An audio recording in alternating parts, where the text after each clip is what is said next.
Fathers day ایک تعطیل ہے جو اپنے والد کی تعظیم کرنے کے ساتھ ساتھ والدیت، پادرانہ بندھنوں اور معاشرے میں باپ کے اثر و رسوخ کا بھی ذکر کرتی ہے۔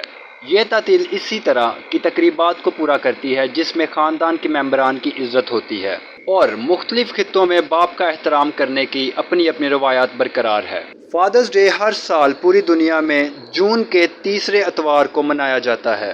فادرز ڈے یورپ کے کیتھولک ممالک میں 19 مارچ کو سینٹ جوزف ڈے کے طور پر منایا جاتا رہا ہے۔ ریاستہائے متحدہ میں فادرز ڈے کی بنیاد ریاست واشنگٹن میں سنورا سمارٹ ڈوڈ نے 1910 میں رکھی۔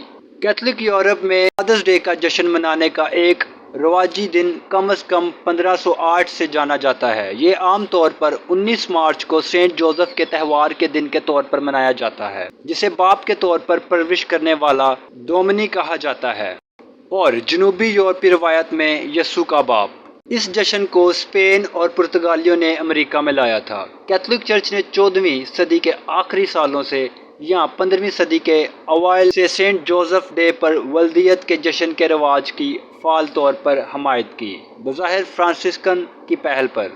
ہر سال فادرز ڈے پر بچے اپنے والد کو خراج تحسین پیش کرتے ہیں اور مختلف تحائف اور دعوتوں کا اہتمام کیا جاتا ہے اور اس کو پرجوش طریقے سے منایا جاتا ہے۔